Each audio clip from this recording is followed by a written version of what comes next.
Welcome back. Now, something that you can do to promote your previous live streams is to provide an end screen that gives viewers clickable access to them on a video that they are watching.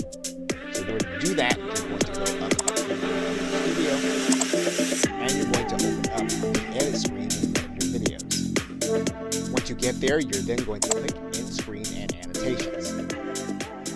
Now, YouTube is going to come to the very end of your video where you can place in your end screen or samples of your other videos or live streams.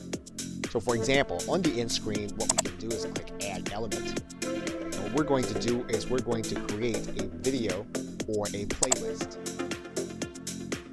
And we can do any number of things. We can either choose the videos, we can choose the most recent upload, or we can make the best choice for the viewer.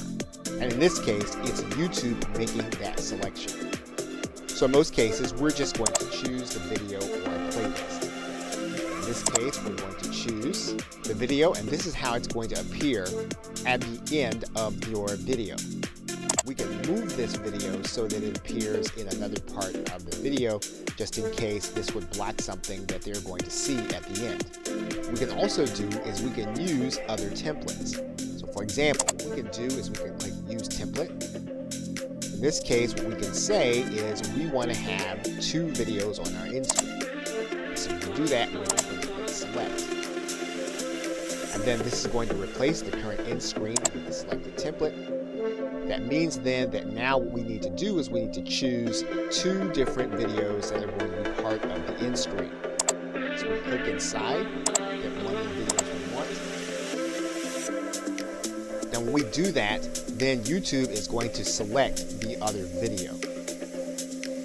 You can go back to your template and you can actually create other views, including for videos.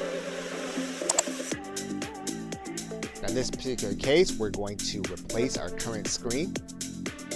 We're then going to choose our videos.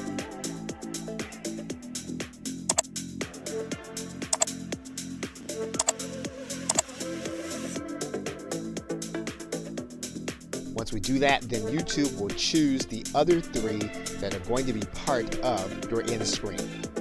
So basically, now we've given clickable access to our other content as the individual is watching our recording.